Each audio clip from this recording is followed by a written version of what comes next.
Start with problem. Okay, so we are going live in three, two, one. Please start. We are live. Okay.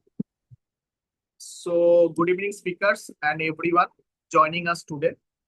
It's a genuine privilege and honor to welcome you all to the Bayer Eyesight.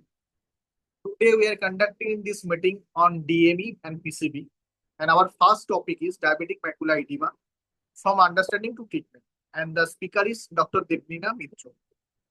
Ma'am is associated with Sushudai Foundation Research Center. If I say about the degree of the madam, she has done MBBS, DO, DNB, FVRS, FICO, and FICO from now. Ma'am is associated with the Calcutta branch as well as Bhorpur branch, and she is a very young, promising dear surgeon from Sushudai. And our second topic is NAMD, critical information from clinician to enhance patient outcome.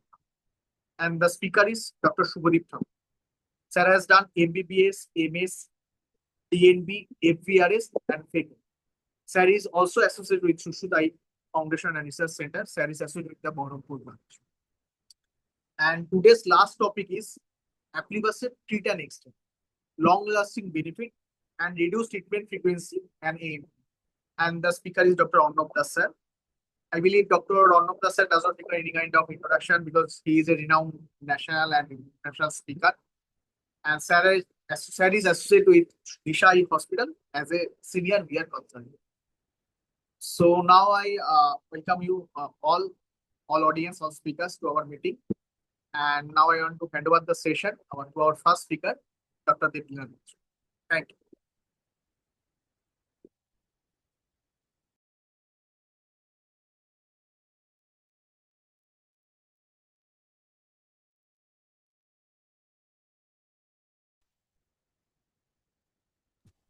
Ma'am, Devnina Yes, ma'am, yes. Ma'am, yes. I'm just yeah. give me a minute. I'm just sharing the PPT. Okay. Take your time.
Ma'am, if you require any kind of technical team, our tech team is there, ma'am.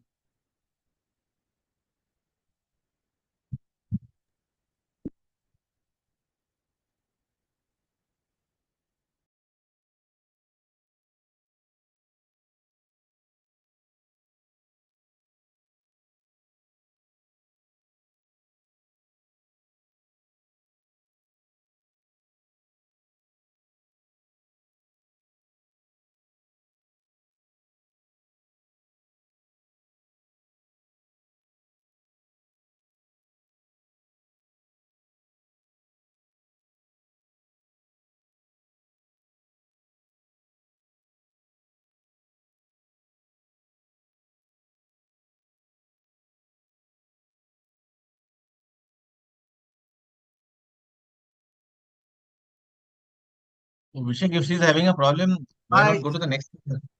yeah. Ma'am, if you require any kind of technical support, our technical team is there. You require any kind of support, ma'am? Yes, I was talking to Rishikesh only. I just that I am not able to play the PowerPoint over here. I'm just suggesting, can you go ahead with the second speaker till there that time I fix this Sure, problem. sure. Okay, thank you, thank you. Uh, Shobhit sir, if you are ready, you can share. Yes, sure. Yeah. I'll just share my screen. Yeah. Devlinati, can you just turn off your share screen? Yes, I have stopped sharing. Okay.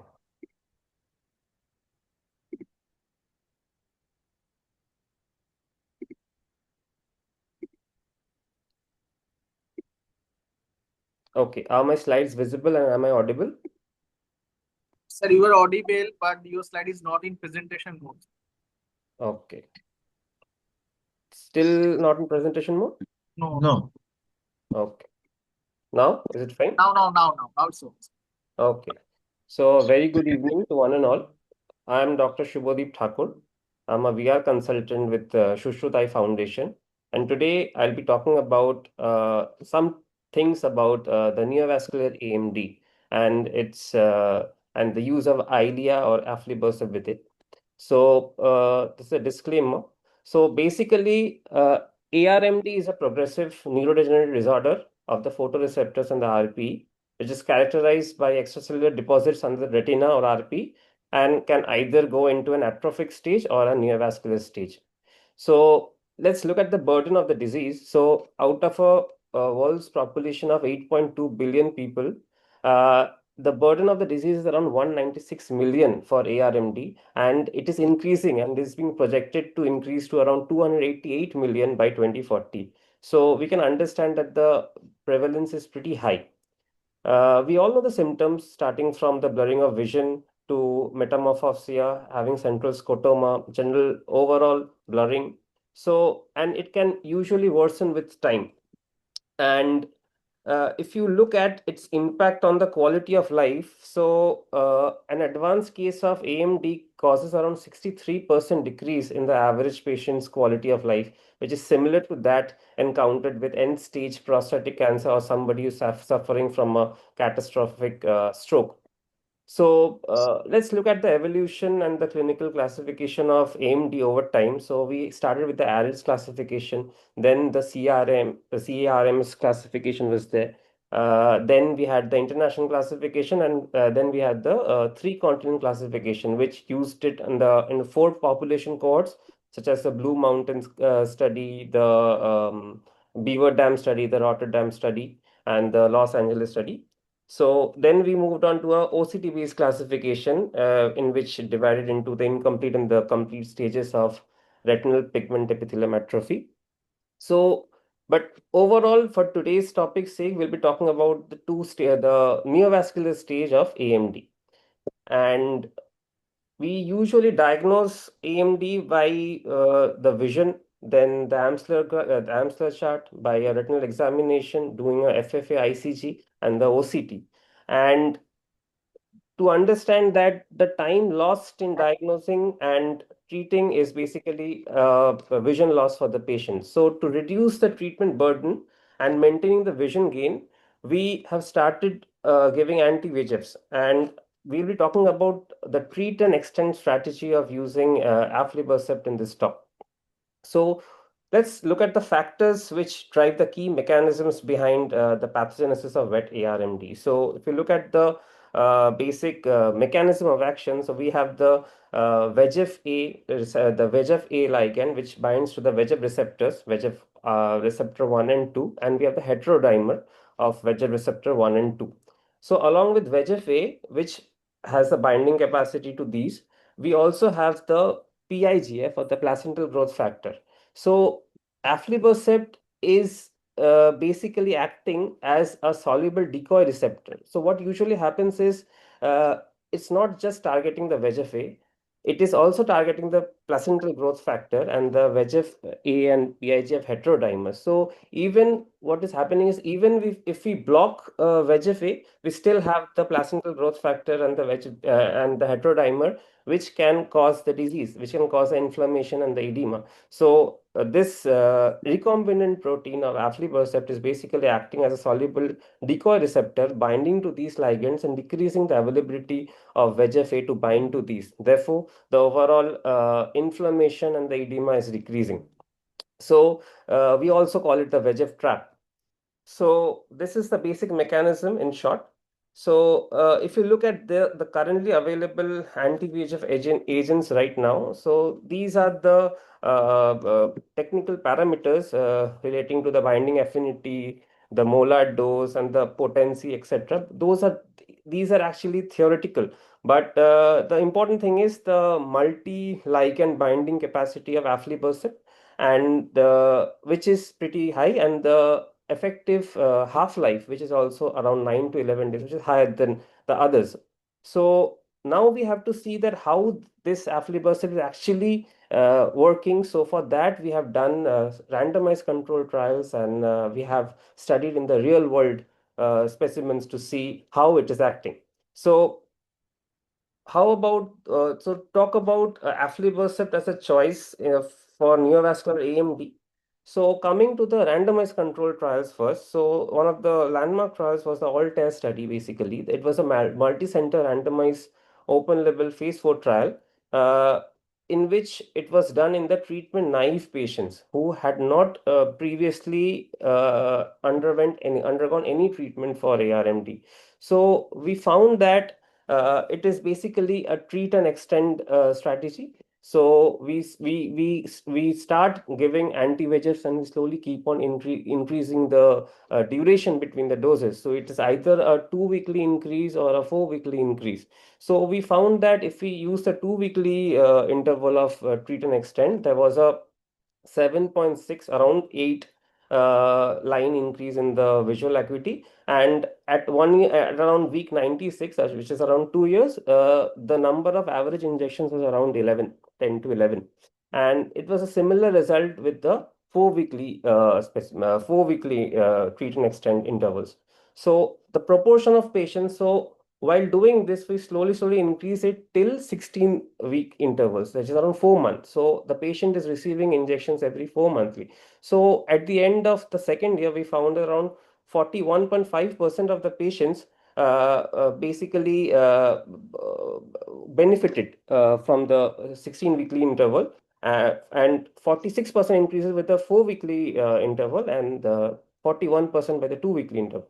So let's look at the vision gains which was achieved in the year 1 and year 2. So by year 1, around 9-letter increase was seen.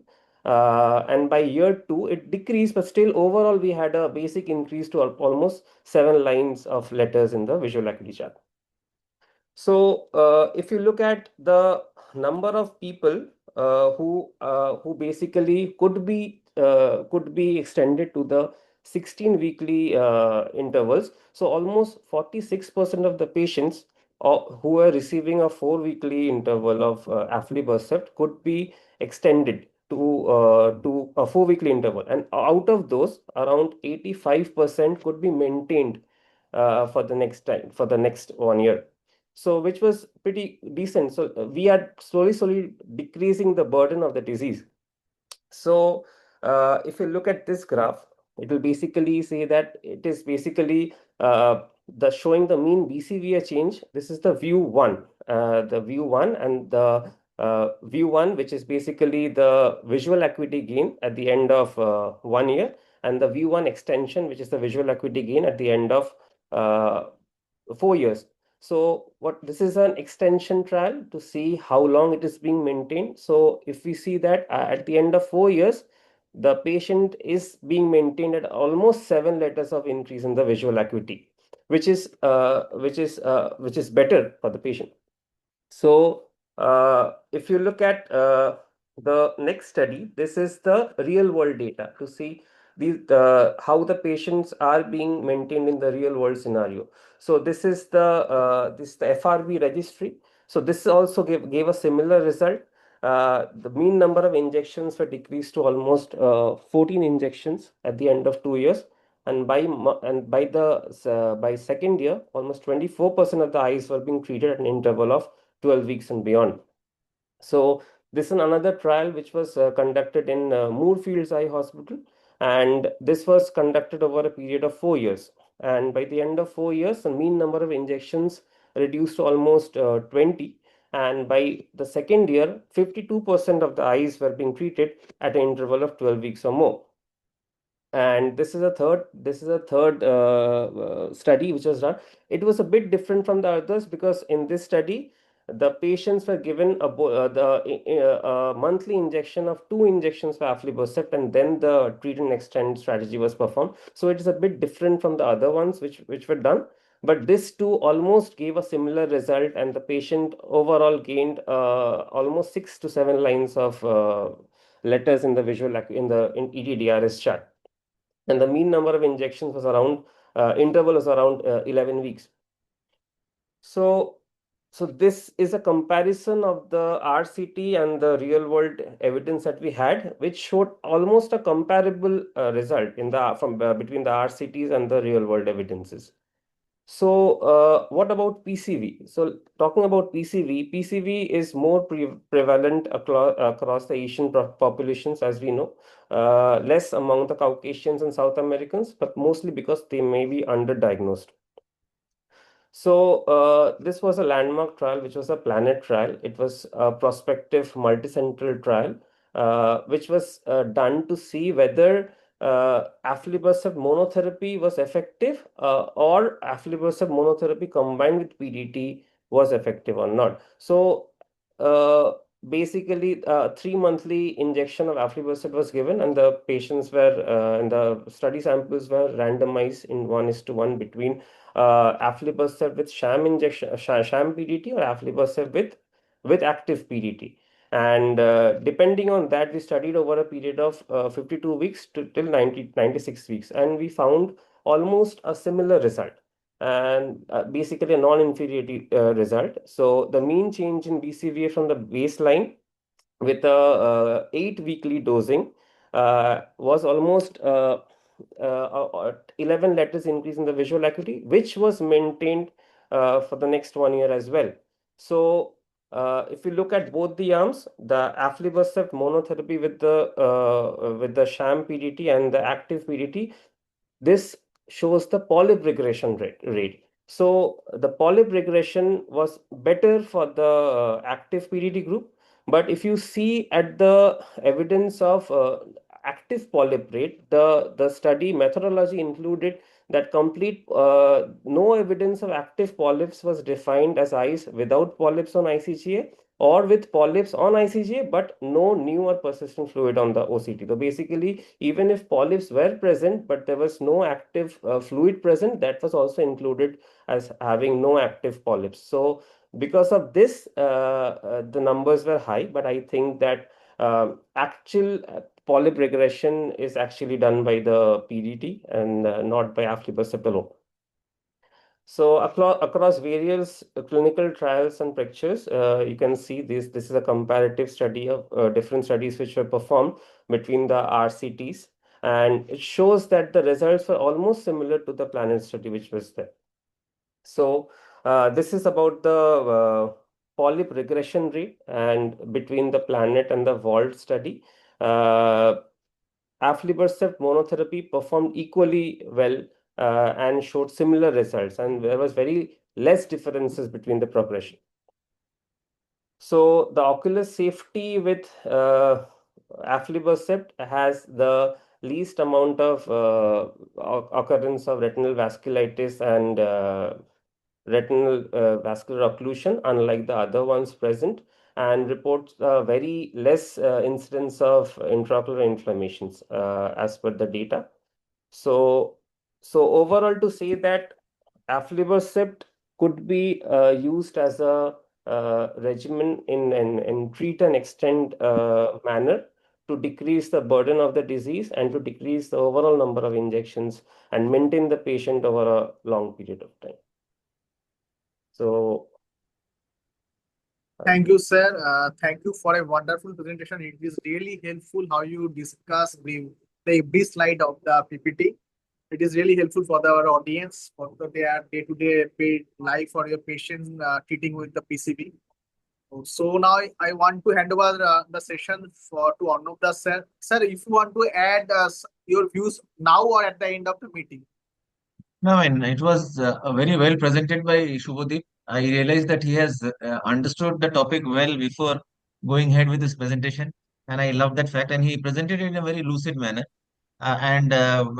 Just a few highlights. I mean, his the points like aflibercept is a multi-target drug which not only blocks VEGF-A but also VEGF-B as well as placental growth factor is something that we must always keep in mind. And he has also so nicely highlighted that VEGF-A works mainly through VEGF receptor 2, but also partly through VEGF receptor 1. But there is the other uh, two molecules, VEGF-B and placental growth factor, which will create trouble for the retina through VEGF receptor 1. So drugs which only block VEGF receptor, only block VEGF-A might be little incomplete because you leave the gates open through action via placental growth factor and even VEGF-B. So that is something that Shubhadeep so nicely highlighted. Secondly, Shubhadeep also very nicely highlighted that aflibercept works well in this thing PCV. I'm not talking of Altair because I also have a few slides on Altair. I mean, just a continuation of what Shubhadev. So you will get to hear more on Altair. But talking about PCV, I mean, just wanted to highlight that this trial Planet was the first trial which showed us that anti-VEGF monotherapy can be a decent choice in PCV as well. Prior to that, we always thought that we are severely handicapped by the unavailability of PDT. And in India, it has been unavailable quite a few years before even things started to be troubling for the Western world. So, although Western world still in some countries at least PDT is still available, but in most of the world PDT is not available. But in India, it's not available for more than 15 years now. So basically, Planet told us that even if you don't have a PDT, you can still keep your patients in good stead because of the good anti-VEGFs which we have now. Aflibercept led the way, but apparently we had a bolozumab which followed, and then we also have a faricimab. Just one point of difference. Shubhadev quite strongly felt that PDT not being there is still a handicap because he thought and said that polyp regression, he at least feels that is a must. I don't think it's a must. The reason is one, PDT has its own side effects like RP dysfunction and the other chances of increasing ischemia and ischemic damage. And parallelly, even if you are able to regress the polyps can arise elsewhere. So what is necessary is that we need to have an inactive disease state, and these newer anti-VEGFs certainly allow us that. And even you in your presentation mentioned that more than 80% of the cases had inactive polyps. Inactive means either regression or inactive on the angiogram. Yes, sir. And that is good. I mean, and in PCV, you anyway need to do a treat and extend. So if you have inactivated the disease and if you're maintaining an inactive disease, that's good enough for the patient. And then you, of course, have the option of focal ablation of any extrafoveal polyps through thermal laser. So that option obviously is still there. So I mean, overall, I like the way Subodhip presented, and I thank him for working hard, and I appreciate the presentation. So now I think I should go with my presentation, Abhishek, because it would be a continuation of from where Shubhadeep has left, and it will help the audience. Sure, Yes, sure, sir. If you want, you can. Okay. Okay, sir. Okay. Yeah.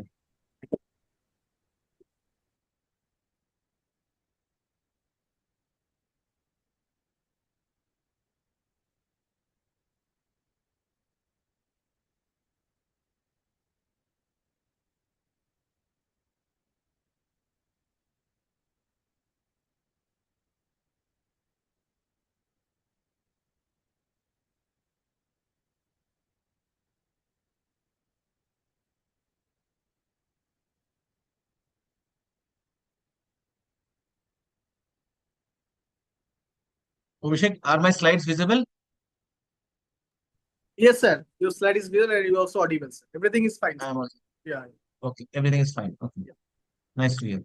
So this is the topic which Abhishek has given me. Aflibercept treat and extend long-lasting benefits and reduce treatment frequency in NAMD.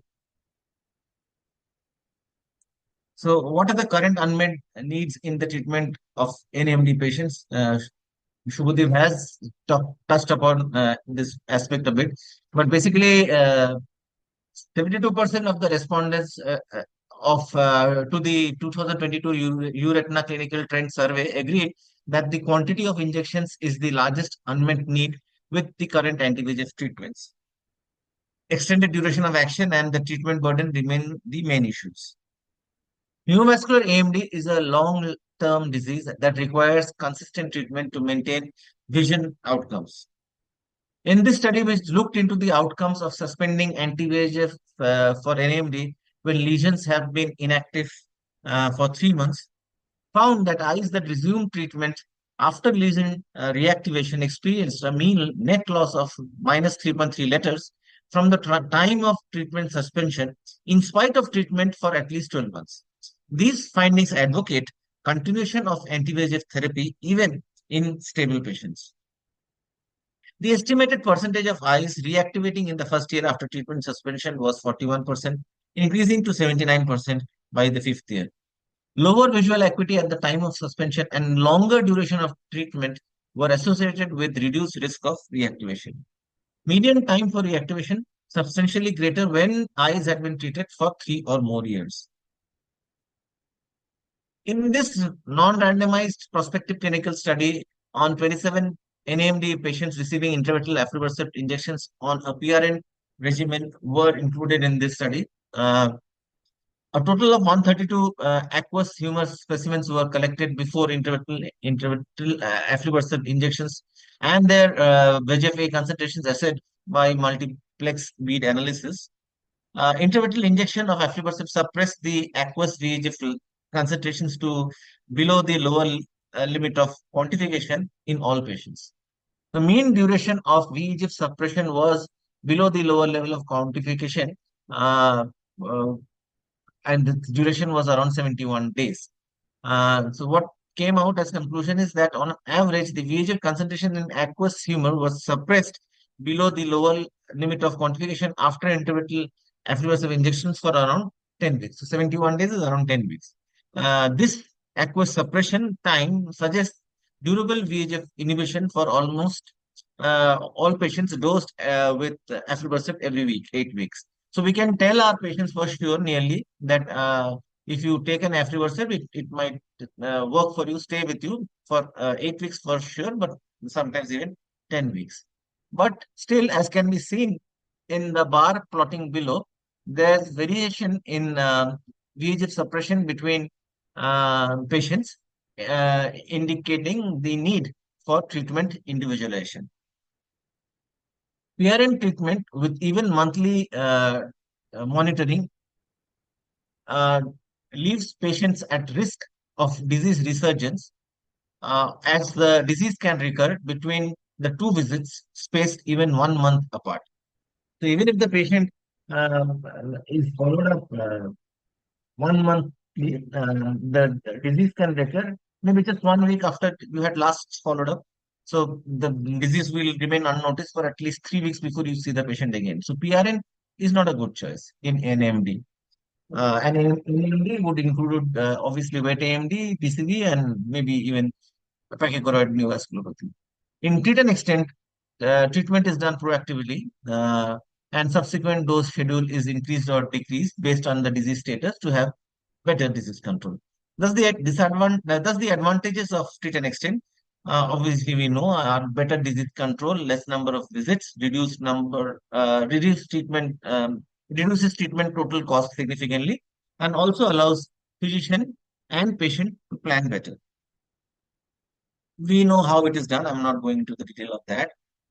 Thus, treat and extend is a proactive, individualized dosing strategy whereby the injection interval can be gradually extended if functional and anatomical stability is maintained, and the interval is shortened if deterioration is observed, in order to minimize the risk of disease recurrence rather than in response to it. The APPRS consensus and recommendations, these were what came out. In the Asia Pacific region, many patients must commute vast distances to major treatment centers. We all see this day in, day out. And countries like us are mostly self-pay markets. And it has been seen that patients living more than 60 kilometers from the clinic have a 2 times higher risk of being continually non-persistent to treatment. So dropouts because of the distances and other logistics. The principle of treat and extend, where every visit is a treatment visit, is appealing for patients in the Asia Pacific region, as one would imagine. However, traditional treat and extend trials, done mostly with ranibizumab with 2 weekly extensions, allowed interval extensions up to Q12, not beyond. But these studies show that there was a high injection burden and with only small percentage of patients maintaining Q12 intervals. So, with ranibizumab, you are not getting the kind of extensions that we wished for. So, coming to the durability of current anti-VEGFs, thus ranibizumab treat and extend requires a high treatment burden to maintain vision gains through year 2. As you can see through the various bar charts in the various studies mentioned here. Hawk and Harrier compared bevacizumab with aflibercept to treat AMD. Patients were randomized to intravitreal bevacizumab 3 milligram. It was only in Hawk that this was tried, or 6 milligram, which was there in both the trials, with aflibercept 2 milligram. After loading with 3 monthly injections, bevacizumab treated eyes received an injection every 12 weeks, that's Q12, and were interval adjusted to every 8 weeks if the disease activity was present. Aflibercept treated eyes received Q8 dosing. In Hawk and Harrier, only 39 to 45% of the patients were maintained on Q12. So mean number of injections over 2 years, bevacizumab 6 milligram 10, aflibercept 2 milligram 11.7. So despite the option to extend to intervals of 12 weeks, patients treated with bevacizumab received only around 1.2 fewer injections than those receiving aflibercept on a fixed Q8 regimen. So not a major advantage then.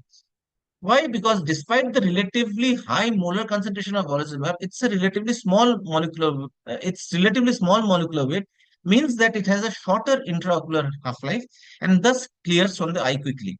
So Shubhadeep had mentioned that aflibercept has a longer intraocular half-life than the other molecules, and even vis-a-vis the other newer anti-VEGFs. Now, Tenaya and Lucerne showed that up to 26% of the patients receiving faricimab 6 milligram could not be extended beyond Q8 at year 2. Rather, patients receiving faricimab 6 milligram 8 weekly are likely to have an increased injection burden vis-a-vis those receiving aflibercept 2 milligram Q8 fixed dosing, owing to the additional loading dose required with faricimab 6 milligram. So the faricimab treatment schedule does not reduce the treatment burden compared to the treatment with aflibercept, but rather requires one additional exposure for the initial steady state exposure. 4 injections of 4 weekly faricimab were given in this trial compared to 3 injections of monthly aflibercept. This we all know. Like Tenaya and Lucerne used a loading dose of 4 faricimab injections vis-a-vis a loading dose of 3 for aflibercept. So durability versus aflibercept, the study design in Tenaya and Lucerne prevented direct comparison of durability between groups. I mentioned one additional loading dose was done with faricimab. Q8 intervals were not greater than Q8 intervals were not permitted with aflibercept 2 milligram. Extension up to Q16 were allowed with faricimab depending on the disease activity assessment at week 20 and 24, with no option to readjust treatment intervals after week 24 in year 1. Patients treated according to PTI regimen only in year 2. So whereas aflibercept had a was mandated to receive Q8 dosing. So what did FDA say? The FDA in its summary said that the applicant, which is faricimab, does not demonstrate that has not demonstrated that there is durability, that is less frequent dosing or effect, because the study design did not allow for a fair comparison to aflibercept, because an aflibercept arm using the same dosing regimen as faricimab, which should have been determined by the disease activity, was not included in the trial. They also use 6 milligram faricimab, which is higher of the two tested concentrations. The 1.5 milligram faricimab appears to be effective in some trials. The study simply showed that some patients were responsive to anti-VEGF therapies and maybe dosed less frequently, which is already known from clinical practice.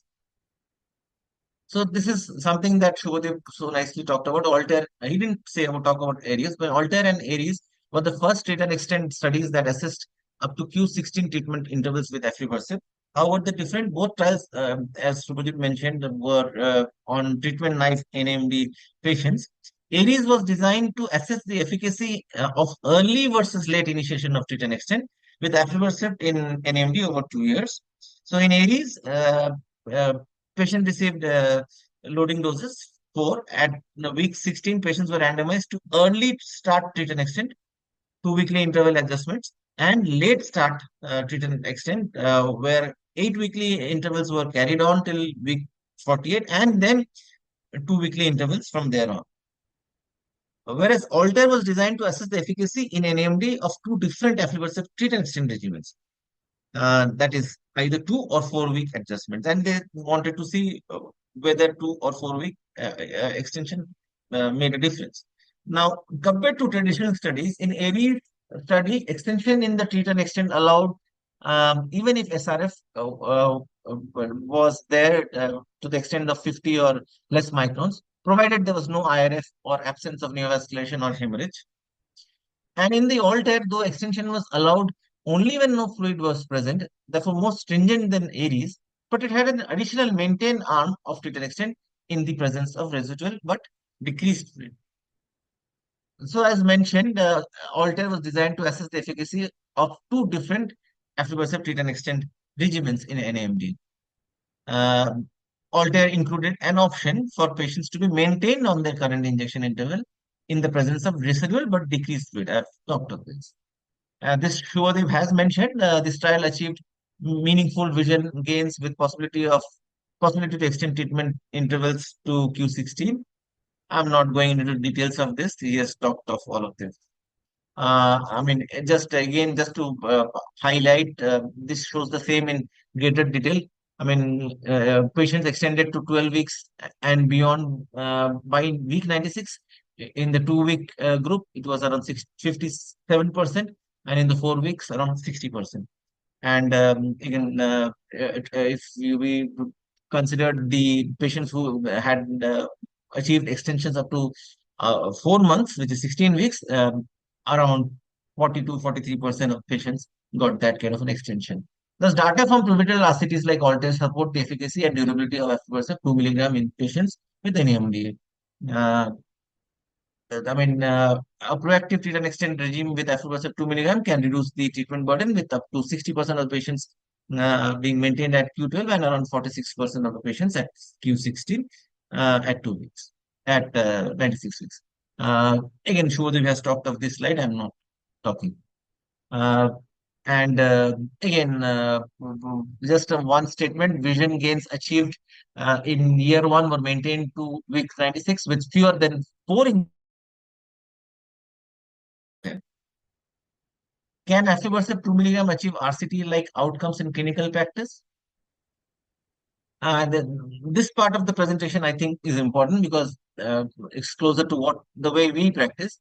This real-world study, this is by Jaggi. I mean, Shubhadev talked of this, but I will talk of it in a little bit in greater detail. I mean, showed that RCT-like outcome can be achieved in clinic with aflibercept treat and extend with a predefined exit strategy. This is very important. Uniquely, this study had a predefined treatment suspension criteria. if patients met the stability criteria at 3 consecutive visits of 16-week intervals, they terminated the injection. In the study, 35% of the patients met the exit criteria, and they were monitored every 12 weeks for the potential recurrence, and 62% of the exited patients were followed without recurrence until 4 years. So a lot of patients crib, no, I mean, sir, I mean, you have put me on treat and extend, is this lifelong? So this is something that I had been practicing, but I realized that there is a publication, and I had been practicing that if I have achieved a 4 monthly interval, and I have been achieving that for 4 consecutive uh, times. That means 4 into 4, which is 16 months. That is around more than a year. Then if a patient doesn't want to continue with treat and extend, I would take a chance.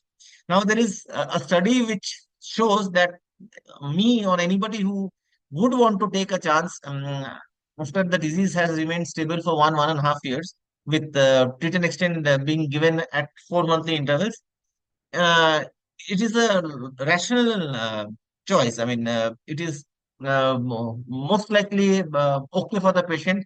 Yes, you need to monitor the patient at least 3 monthly, but a good many of them would remain disease-free in the times to come. Now, Muroko et al. Did a prospective study of 97 eyes of 97 treatment patients with NAMD receiving an aflibercept extend regime with 1 month interval extension or shortening. Extension and shortening and maintenance criteria in this trial was somewhat similar to Altair study. But in Altair, you had a 2 weekly and a 1 monthly extension. Here, there was only a 1 monthly extension or shortening. So that arm, 2 weekly arm was not there, but rest was quite like Altair. Overall, by the end of year 2, patients had gained approximately a positive 6.5 ETDRS letters, despite a high mean baseline BCVA of approximately 71.5 letters. So even though patients started with a decent vision, a pretty good vision for an AMD, still around there was around a 6.5 letter gain. That's pretty good, and that too by the end of year 2. So in this study by Morocco et al., vision improved from baseline to year 2 with aflibercept treat and extend, with up to 61% of the patients achieving dosing intervals of 3 months. So you see, it's quite matching with what Altair showed us. Now, in this study by Tapele et al., which was a prospective study of 52 eyes of 52 treatment-naive patients of NAMD receiving aflibercept treat and extend on either a moderate or a rapid extension protocol. So patients received 3 monthly aflibercept injections and were randomized 1:1 of 2 dosing protocols. The moderate extension group was extended by 1 week at a time up to 12 weeks. So it was a very slow extension which was being offered. And then by 2 weeks at a time up to 16 weeks. So up to 12 weeks, 1 weekly extension, and beyond 12 weeks, 2 weekly extensions were allowed. Whereas in the rapid extension group was first extended to 8 weekly intervals, straight a jump from monthly to 8 weekly, and then extended by 2 weekly at a time up to 16 weeks. In this study, up to 67% of the patients treated with rapid extension protocol achieved dosing intervals of 3 months after 2 years of proactive treat and extend with aflibercept. Again, quite similar to the pivotal trial of Altair. And it also shows that you don't need to be very slow with your extensions. You can straight away go for 2 weekly extensions for sure. Maybe if a patient is demanding, you can even think of a 4 weekly extension as Altair had shown. So in this prospective study by Itagaki et al., 49 treatment-naive NMD patients were enrolled, included wet AMD as well as PCV cases. Patients received 3 monthly aflibercept injections and were treated on fixed Q8 regimen in year 1. In years 2 and 3, patients were treated with treat and extend regime with 1 month interval extension or shortening. The minimum dosing interval was 1 month and the maximum dosing interval was 3 months. In this study, up to 75% of the eyes achieved dosing intervals of 3 months after 3 years of proactive treat and extend with aflibercept. But keep in mind, in this study, first year was a more frequent injections, because after the 3 loading dose, it was an 8 weekly regimen which was followed, unlike the previous studies, including Altair. So it had a very high percentage of patients achieving a 3 monthly interval. Now, in the study, patients diagnosed with NAMD or PCV who received intravitreal injection of aflibercept following the treat and extend regime for 2 or more years were retrospectively reviewed. A total of 43 patients were enrolled, of which 24 were diagnosed with NAMD and 19 with PCV.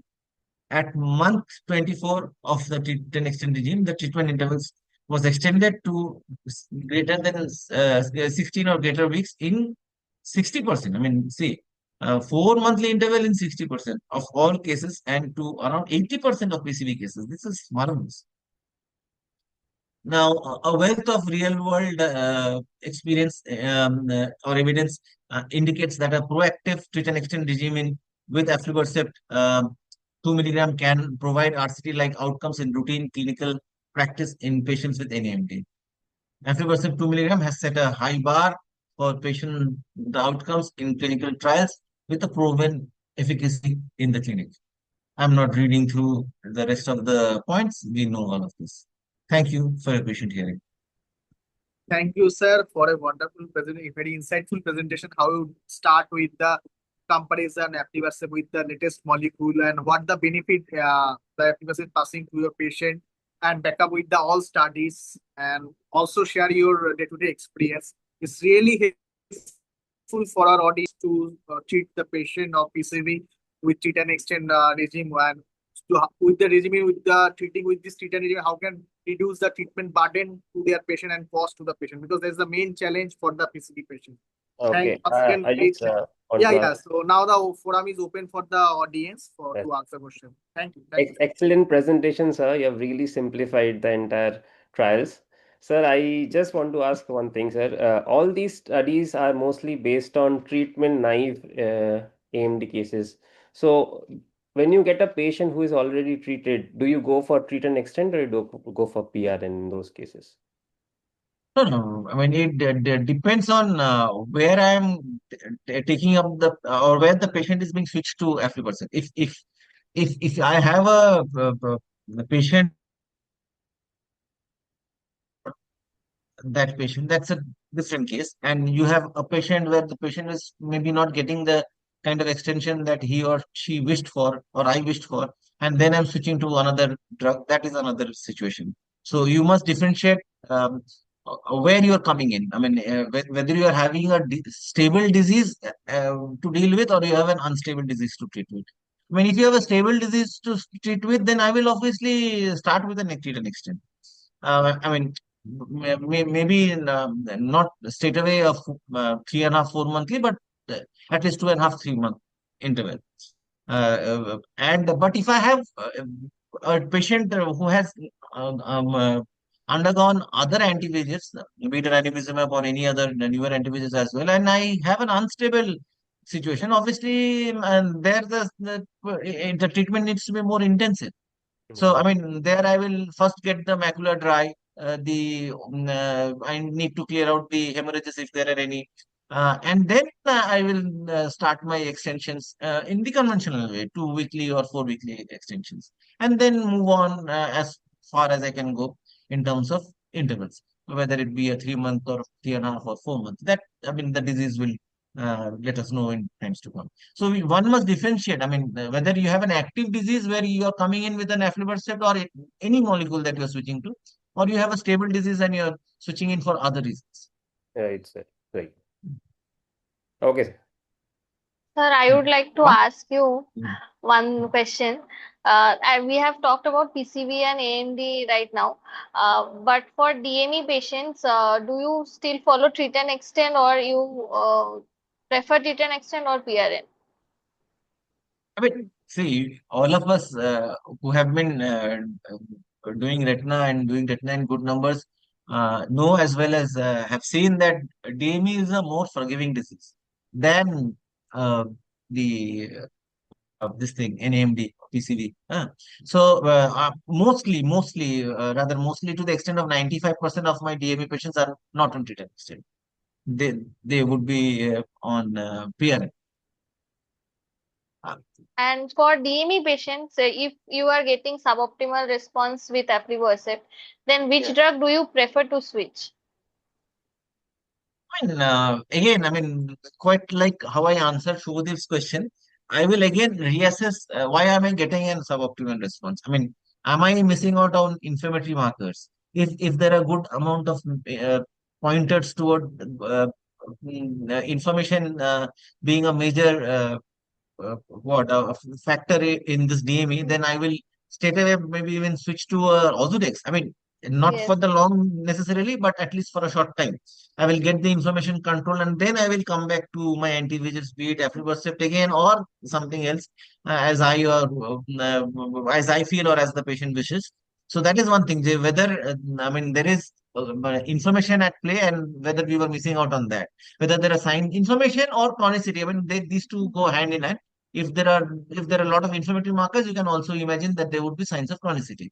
That is what. So basically, any DME, you must differentiate whether it is a acute subacute DME where I'm getting a suboptimal response, or it's a chronic or an inflamed DME where I'm getting a suboptimal response. If it is an acute or a subacute DME, and I have not got that response that I longed for or wished for, or that should have come, then I would switch to another anti-VEGF.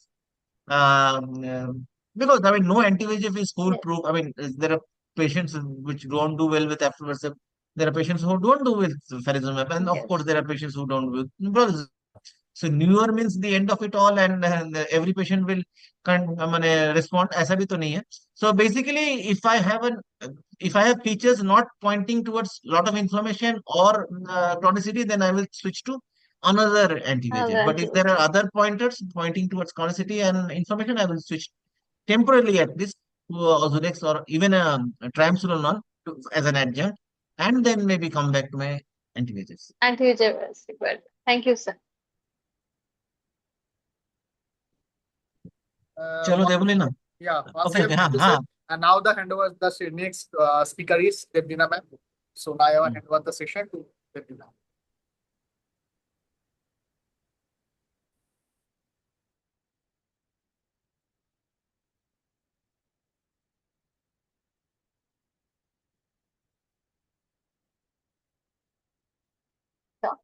Uh, are my slides visible? No, ma'am. I think you don't share your slide. I think it's coming, ma'am. Is it visible now? No, ma'am. Still not. No, it's not visible. Our technical team, please help ma'am to sort out this issue. Abhishek, somebody can share the slide on her behalf and let. Yeah. Now, She can say next. Yes. ma'am, just share. The slide is visible to your text in your desktop, ma'am. So your screen is coming, but nothing is there on the slide. Okay. 1 second. Just open the slide, ma'am, first in your desktop or your laptop. Abhishek, you have these slides or no? No, sir, actually, I am controlling the meeting now. Then I have some issue. Then if ma'am is not able, then I have to. Just give me a second. Yeah, ma'am.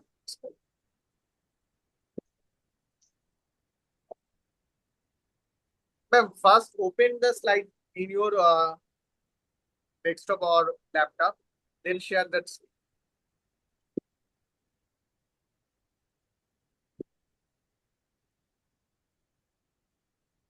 Yeah. It's now visible. Now visible, ma'am. Again, Again. it was there. Go back. Yeah. Just click on that. Just one. It's just going back. First, ma'am, open the slide in your screen, ma'am. Is it an Apple or a Windows. Windows. Windows? So Yeah. first click on the share button. Have you clicked on the share button initially? Niche? Yes, sir. And then share entire screen. Yes, sir. Yeah, your screen is here, has been shared, ma'am. Just not okay. Then And where is your PowerPoint? When you go to that place, na, and then click on that. It's there just on the requesting permission for appear on top or hold. I have given the permission for the app to run, but it's still not going on. okay, ma'am. Just wait. I am sharing this. Just wait. Okay, okay, okay.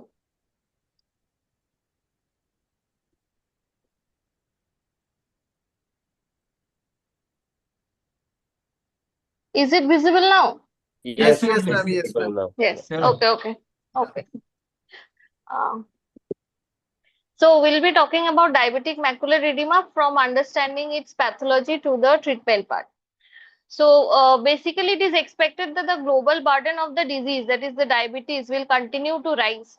Like it will increase. There will be a 74% increase in the Southeast Asia by the year of 2045. So how does the diabetes affect our eye? It obviously leads to diabetic retinopathy, and the most common cause of vision loss in diabetic retinopathy is diabetic macular edema, and it can happen in mild diabetic retinopathy and also in the advanced stages. So if untreated, diabetic macular edema can lead to severe visual impairment in these patients. Now, the treatment of visual impairment due to DME has evolved over time. There was laser, then many anti-VEGF molecules come in the scenario, and also the steroid. Now, which one do we choose as our treatment? So to understand that, we need to know the pathogenesis of DME. As Dr. Shubhadeep has already mentioned how this VEGF molecule and placental growth molecule binds with the different VEGF receptors. I'll be skipping that, but how they play the role in DME. Now, as these molecules activate these receptors, they lead to breakdown of the blood retinal barrier, and that lead to vessel leakage and edema. That will be the main cause for diabetic macular edema. Now, as the other molecules bind with the only VEGF-A form, aflibercept targets both VEGF-A and B and also the placental growth factor, thus contribute to the downstream the pathological effects. So this is the molecule that targets multiple mediators of retinal disease.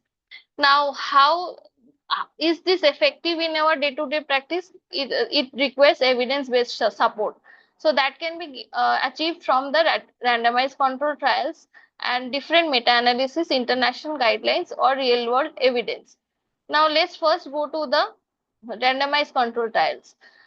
There is a Vivid Vista study, as we all know. There are three groups of patients. They have actually compared aflibercept with the laser treatment. And in aflibercept, there were two groups. One group was treated with 4 weekly interval, and one group was treated with 5 monthly injections, and then switched to 8-week interval injection. Now, it was shown that both the groups of aflibercept showed superior efficacy than the laser group, and between the two groups, the achieved result was more or less similar, and vision gain was observed as early as with the first aflibercept injection. Now, from the laser group, there were few patients. They were taken to the injection group after the week of 100 if they met the predefined vision loss and OCT criteria. And that showed vision gain in those patients were inferior to those who received the aflibercept injection from the beginning. Now, let's go to meta-analysis. Now, one meta-analysis included 24 studies, approximately 6,000 patients. They showed at year 1, all efficacy outcomes were significantly favored aflibercept over ranibizumab and bevacizumab. Another meta-analysis suggested that aflibercept 2q8 consistently showed evidence of superiority compared with ranibizumab PRN protocol. some other meta-analysis showed maximum decrease in the CMT and corresponding maximum gain in BCVA from baseline at the end of year 1 with aflibercept when compared with ranibizumab alone or ranibizumab combined with laser. Now, let's look at the international guidelines. EURETINA guidelines, Asian and Canada and German guidelines, everywhere it was seen aflibercept was the drug of choice in DME eyes with baseline BCVA below 20/40 or worse. Now, does these results from the RCT or meta-analysis affect our match with the real-world experience? Data from Moorfields Eye Hospital and FIGHT Retinal Blindness Registry showed 2/3 of patients of DME present with poorer baseline visual acuity, and the gain in visual acuity significantly higher in eyes receiving aflibercept than those who are receiving ranibizumab. There were 3 studies which compared aflibercept treatment in treat and extend regimen. It showed, first was the VIVIM study. It showed the number of injections required in the year 2 if they were treated with treat and extend protocol were fairly less, and 57% of patients were maintained at 12-week treatment intervals at the end of year 2. Second study, Hirano et al. Showed similar results, like 66.7% of patients can be maintained on 16-week treatment interval at the end of year 2. Last study, JADE study, showed that most of the patients, like 87% of the patients, reached disease stability at week 20, that is the after 5 monthly loading dose, and they could be put on interval extension. 51% patients, that is the half of the patient, achieved dry retina at the end of year 1, and 89% of patients had a last can be maintained on a 12-weekly treatment-free interval. So to summarize, aflibercept can achieve meaningful visual gains in patients with DME, particularly those present with poorer baseline visual acuity. Thank you. Thank you, ma'am. Thank you for your wonderful presentation. So now the forum is open for the audience, and I'm also requesting Arnab sir and Shubhadeep sir, any point from your side, you can just raise or you can ask this question. It was a good presentation by Devolina, importantly, a short one. So basically, yeah, aflibercept works well in DME. In DME, just take homework. In DME, you need to differentiate between mild to moderate DME and severe DME. Again, I'm only talking of the acute DMEs, acute subacute DMEs, where anti-VEGF have a role. I mean, as we all know, although not mentioned in your presentation, that protocol T showed that in patients with severe DME, up to that point, only aflibercept was the best or the strongest. So it showed that aflibercept scored better than ranibizumab and way better bevacizumab. So basically, I would request all of anybody who is still thinking of bevacizumab as a decent anti-VEGF, throw it out of your treatment armamentarium. It is not a drug that is superior for anything, or it is not even equivalent in anything. DME is a simpler disease. Even in that, it is lower than what ranibizumab can even achieve. Forget aflibercept. So bevacizumab is out. Now between ranibizumab and aflibercept and the other newer anti-VEGF, if you're dealing with a severe acute subacute DME, at least counsel your patient in regards to the newer anti-VEGFs. I mean, we must first think and write it ourselves, and then it's up to the patient to agree or not agree. I mean, I have seen many ophthalmologists. For everything and anything, they write ranibizumab as I mean, that's the only drug mentioned on the prescription. Ranibizumab is okay for a mild to moderate DME, but it is a weaker choice if you are dealing with a severe DME. And why so? I mean, beyond what protocol T showed us in terms of graph that the area under the graph is better with aflibercept vis-a-vis ranibizumab and certainly even bevacizumab. But importantly in DME, what do we know? That you have to hit the disease hard initially. For any disease for that matter, since we're talking of DME, I'm specifically talking of DME to the audience now. In DME, if you hit the disease hard, then DME can be a very, I mean, the treatment burden tends to come down significantly from the third year at least. I mean, so maybe in some patients even from the second year. I mean, there are so many studies which have shown that, isn't it? So if so, in terms of hitting the disease hard, you have to use injections more frequently, and if you can use stronger anti-VEGFs, then it is frequent as well as stronger.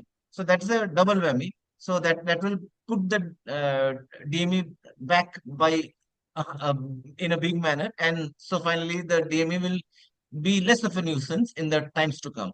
So some people say, oh no, that is costlier. But then actually you are, by giving a lower or an inferior option to the patient, you are not lessening the treatment cost as well. Forget the treatment burden in terms of number of injections and the frequency of visits. But even the cost, I mean, if the patient are needing to take more injections, it adds to the cost, and finally the cost will be even more than the newer anti-VEGFs. And aflibercept is a very good choice in DME, the severe ones. So basically, hit the disease hard in the first year. In the second year itself, the disease will start relenting. And by the third year, in a good many of them, if the patient has kept the systemic parameters well in control, there might be a big relief for us doctors, the attendants, as well as certainly for the patient. So hit the disease hard in terms of number of injections as well as in terms of the molecule that you choose. And as Shobhadeep and Devolina, you can add to this. Thank you, sir. I think you have summed up everything. So one thing I would want to ask, sir, so what about patients who are not keeping very well systemic control? Sometimes the HbA1c higher than 7 or 8. We have given 3 monthly doses of aflibercept, and we are still seeing persistent edema. Do you wait for some time, or you immediately go for the 4th injection? I mean, see, if the one, let me start answering this question a little differently. In my OPD, when I treat my diabetic patients, I just don't treat the eye. I treat the diabetes as such. But I am not saying that I alter with the medicines being prescribed and the medicines the patient is on. Obviously, that is the prerogative of the endocrinologist or the physician who is taking care. But I do take time out of my busy OPD to talk about lifestyle changes. That I do. No matter how many patients I have, if I feel like, I ask my wife, এখন কি খেয়েছেন? Patient said, এই তো লুচি আর তরকারি খেলাম। I don't know, আচ্ছা দাঁড়ান, এটা নিয়ে কথা বলতে হবে। So I mean, see, I mean, all of you should talk what Dr. Mohan says, the Mohan Diabetic Clinics, Dr. Mohan. He says a diabetic patient should have his plate divided into 4 halves. Okay, 4 equal halves. The first half, only salads. The second half, only boiled stuff. The third half, proteins. And last 1/4, if there is space in the stomach, with the people like Shobhadeep and Devolina age, that kind of, you will have space in the stomach, but people of my age or senior will not have space in the stomach after the 3/4 that I talked of. So you can stop at that. Ruti bhat kheti habe darkar nahi. So I mean, keep carbohydrates away from your diet, and keep as much as possible, of course, oil away, and also anything that grows underneath the ground should be off your plate. So do spend time talking to your patient about that. And I also do spend time talking to my patient about a little bit of a exercise. Exercise, where most people cannot do any other form of exercise, but maybe around walk around. I at least tell them, if you don't do any kind of walking, at least after having your meal, don't immediately sit or immediately lie down. Please take a 5-7 minute stroll in your house or around your house, and then rest. Even if you stroll on for 7-10 minutes 3 times, post breakfast, post lunch, and post dinner, it's a 30-minute break. It's a 30-minute of activity. And importantly, the immediate glycemic spike which you have post prandial will not be as much. So finally, your HbA1c will be better. So, and believe me, many patients, I mean, when it comes from me and with the kind of passion that I put in trying to explain this, they come in times to come with better HbA1c reports, and they tend to tell me I have been following to some extent at least what you have told me in the prior visits. So, I mean, we ophthalmologists also have a role to play, even in terms of diabetes control. So, Shubhadeep and Devolina and to all, I mean, just the patient saying that my HbA1c, I am doing everything, is not coming down. No, he or she is not doing everything. There are a lot of things that are being Can not be done the correct way. That is why that is what it is. It is not just about medicine. So, and as I said, I mean, you find out a lot of these patients hardly have proteins. They have all other stuff other than proteins and boiled and salads. So this is one thing. And secondly, you asked me, and then see, I mean, obviously, it depends on where, what kind of eye status that patient has. If it's a kind of a one-eyed patient, then obviously I will not wait too long. I mean, and then I mean I don't have much to play around. Let's say patient is one-eyed already at 624. I will have to kind of treat, and in this case inject. But if the patient is having 6/9 in both the eyes, I mean I might give him a 1, 2, 3 months time period. In the meantime, I'll try and ask him to get things rectified, and then maybe we can take over the injections. I mean, so it depends on where the patient is at that point in time. And then right. there are some patients, as soon as you start talking to them about lifestyle changes, dietary changes, you realize that this is just the patient is looking elsewhere. So, I Yes, mean, there is yes. not much point of talking there. I mean, then at least you give the injection and do your bit. Right, sir, right. So if there is no question from the audience side, again thanks the entire faculty, especially Arnab sir, Shobhdeep sir, Demila ma'am, for a wonderful presentation and for a very insightful conversation. It's really helpful for our audience, for our speakers to treat day-to-day patients. So hopefully again we will. And Yes, Abhishek, just yeah, one thing, right. just one thing. I mean, many a times we tend to think that patient cannot afford an aflibercept or newer anti-VEGF, I mean, especially with an aflibercept. I mean, in DME at least, or maybe in an AMD as well.